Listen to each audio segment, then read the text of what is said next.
Hello and welcome to my match review, where I take a look at the weekend's matches and tell you which players to keep, which players to buy, and which players to sell. Alright, let's get on with it. Chelsea versus Crystal Palace. 4-0. Finally, gelled into the new attack, and Edward Mendy came into the picture and kept a clean sheet immediately. Nice, and also Chilwell came on, so that's another plus. From Crystal Palace looked a bit out of form in this match. From Chelsea, I would just recommend Mendy right now because he's way better than Kepa. He is way better than Kepa.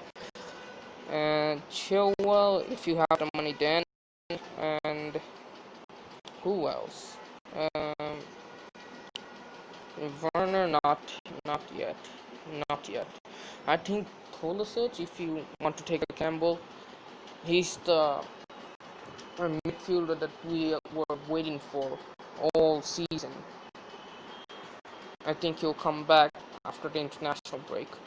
Who else is there again? Tammy Abraham. I think he might get rotated just because Pulisic is coming back. Werner might again be on the center. And who else is there? Yeah, no one. No one. Reece James is the one that I suggested last week, but he got rotated this week, so he is a rotational risk. And who else from Chelsea? Yeah, no, not many. I'll stick to these, so that these players. Keep an eye on them. Crystal Palace, no one. You have to make sure just keep him until Ferguson comes back. He won't drop him twice. I don't think so. Right, let's go to Everton versus Brighton. Everton again, exceptional. James Rodriguez this week moved to the wing just because Richarlison wasn't there. That's why he got the assist and the goal and looked brilliant. Don't tell me that, oh, look, he's assisted. Who else thinks that James Rodriguez is the assister to the assister now? Well, up until that point, he was the assister to the assister. And I think he'll be that guy again when Richarlison comes back into the picture. And still stick with just Calvert-Lewin, not the defense. Even when they brought Ben Godfrey in deadline day, I still want to wait and see which player is the best value in their defense. I'm just gonna stick to Calvert-Lewin, and if you have James Rodriguez, then keep him. I don't recommend buying him. I just want to see one or two matches from him when Richarlison comes back. James Rodriguez is the best example of a big fish in a small pond. That's what he is. That's the best example I can give you. But I think Calvert-Lewin is the one to go for. From Brighton, Lamptey. I think he'll come back after the international break. Even though he has a knock, I think he'll recover from it. That's it. Leeds versus Man City. Ooh, this was an intense game. Bielsa versus Pep. This was a real tactical battle. Bielsa could have won this match, but I think he just needed that extra bit of clinical finish from his striker. It was intense. This match was intense. On his day, Bielsa could have beaten Pep. Just needed that extra edge. But from these two, from Man City, I'm not sure about Ruben Diaz. I thought about bringing him in the wild card, but I think I want to see more defense. and KDB is a must-have. I don't care if he has dropped in price. I don't know why people just getting rid of him. He is the main guy. Forget about penalties. Forget about his on penalties. He gets assist. He gets the crosses into the box, which turns into assist. He scores goals from outside the box. He's on all the set pieces. So why won't you have him? And he is right now playing in that number 10 role. He drifts into that center position more often than usual. From Leeds, I still have Bamford. Bamford is the one to go to, and also in Dallas or in. If you want to choose between, if you have trouble between choosing Dallas or Ealing, I'll go for Dallas because of the heat maps. He has more touches in the flanks and the wing positions, and Ailing's the one who most often, it depends on the matches, Bielsa what he's thinking, which flank is will particularly favor him, but most of the time Ailing's the one who tucks in and becomes the third center back, while Dallas the one who pushes forward. So that's why I brought in Dallas in my wild card. I'll show you in the next video my first draft, the wild card. And let's go to Newcastle versus Burnley. Uh, I didn't expect Saint Maximum to come back so easily, so quickly. I mean, when he was on the pitch, creativity came along, and Newcastle had something to attack the opposition. Before he was injured, they had nothing. They had nothing, absolutely nothing. Callum Wilson couldn't do shit without him. And that's why when he comes into the picture, Callum Wilson becomes a great option. But without him, he's trash. He's a troll. He's an absolute troll. From Newcastle, just go and pick Callum Wilson. Saint Maximum will get the assist every single time. He's not gonna be that consistent assister. From Burnley, still stick with the defense if you have him. Have Taylor, I guess. Taylor, or don't go for Burnley at all. They are not defensively solid like they're used to. And this season, teams are getting so many penalties that it's making harder for the opposition to keep clean sheets. So for now, I won't recommend any Burnley players. Leicester versus West Ham. How did West Ham won against Leicester so easily? Even when David Moyes was in quarantine, like he wasn't even on the pitch, and they won. I mean, they won 2 matches while David Moyes wasn't on the pitch. It's actually benefiting them somehow. So yeah, Jared Bowen strikes again. Mikel Antonio, what a great option. Clap, applaud. He's a strong striker. He bullies defenders. He he is a fox in the box kind of striker. He's a good option if you want to bring him in. Jared Bowen is another guy. I think he will keep his run of form until December. He looks really good. And from the defense, I think Cresswell, because he's getting a lot of crosses into the box. He has created a lot of chances. From Leicester, Vardy doesn't look like the solid option in forward line anymore. And Castagna, uh, they're not defensively solid, so there's no point in having Castagna. I hope I'm pronouncing that right. Castagna. So yeah, from Leicester, no one. From West Ham, Jared Bowen, Cresswell, and Mikel Antonio. Southampton versus West Brom. Southampton, Danny Ings didn't score, surprisingly. Che Adams, did he get an assist? No, I think it was last week. They didn't do anything too. The odd guy scored. That's all I can say. Kyle Walker-Peters almost scored, so he's a great option to have.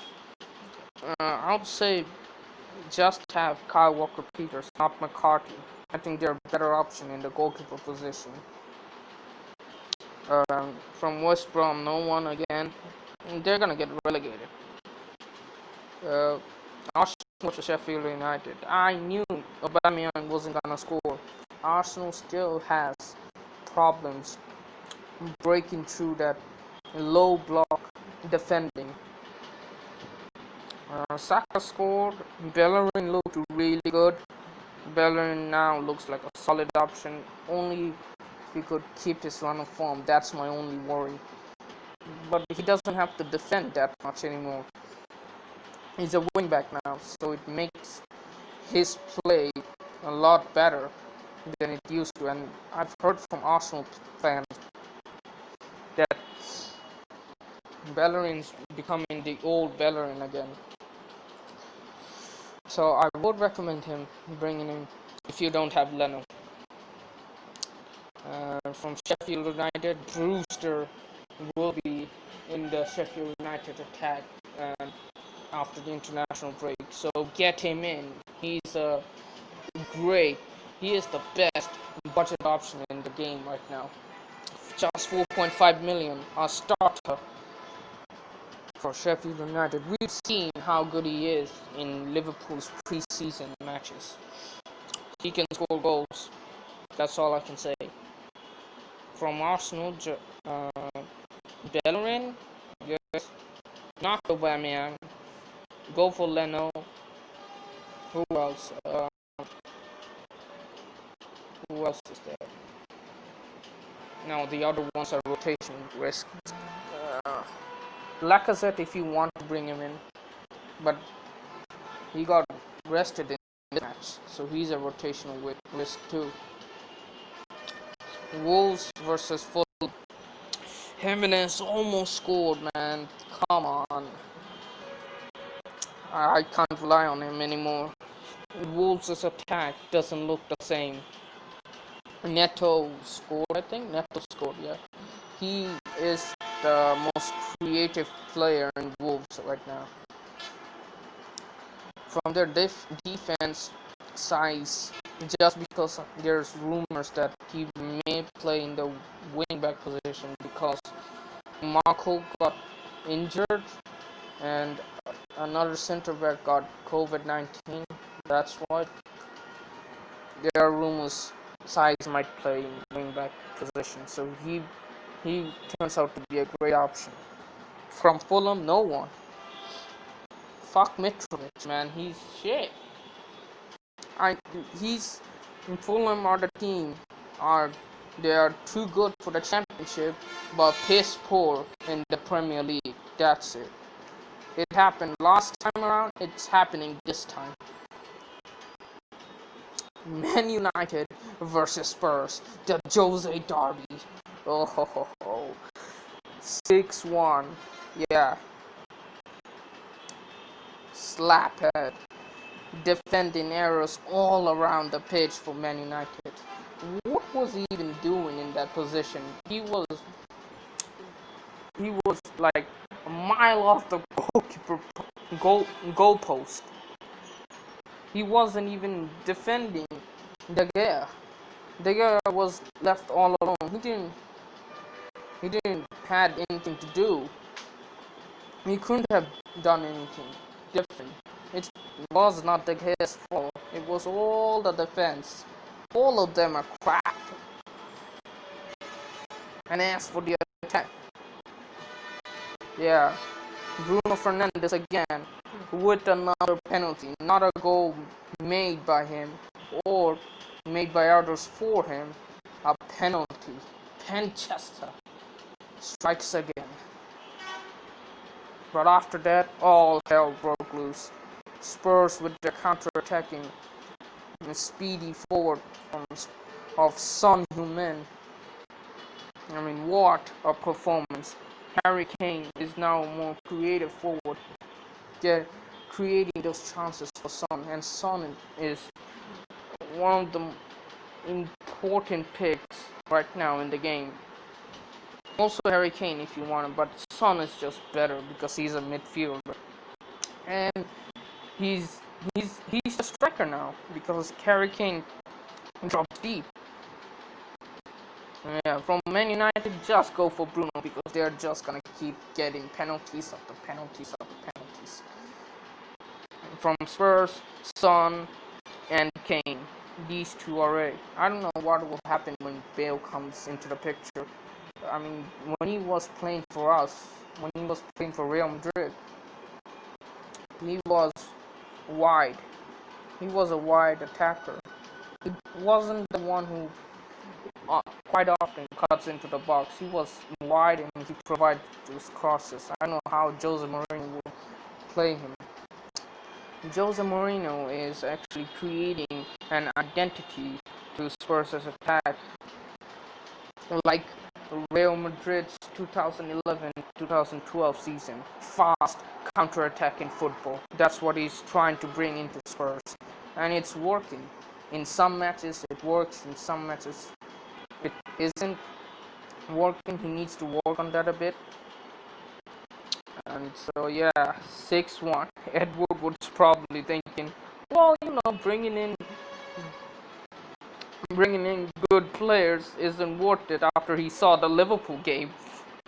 Oh, poor Ollie. Let's go for Liverpool versus Aston Villa. Finally, a team that didn't show any fear to Liverpool. They marched head on. They attacked head on with no fear. And they won the match. They crushed Liverpool 7-2. Salah got 2 goals. In this match, Trent got exposed hard. Brilliant. Trent is brilliant on going forward, going to the attack, but he's bang average in defending. He just is. Just look at his defending. He's not an outstanding defender. He's an outstanding attacker. And he got exposed hard today on that flank. Well, besides Joe Gomez, an error-prone defender, and behind them is Adrian, one of the worst goalkeepers in the world right now. It was inevitable. This scoreline just reflects how much they need Alisson in goal. How crucial Alisson is to Liverpool. And Jack Grealish, wonderful. Again, consistent player. He is. If you want a Villa attacker, go for either Grealish or Watkins right now. Watkins scored a hat-trick.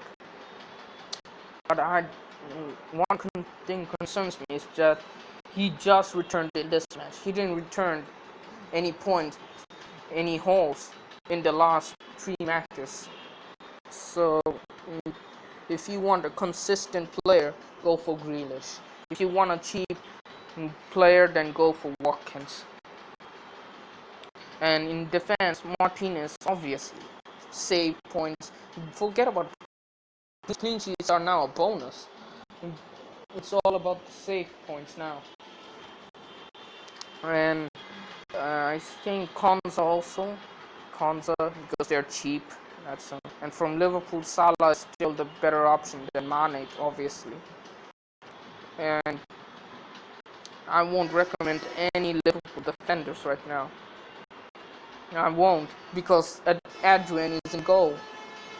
And Alisson's injury might be until, December, I think. It's gonna be long. So there's no point in spending big on the defense. Spend big on attack. That's all the advice I can give you on Liverpool. Just spend money on the attack. Like Mo Salah, have him.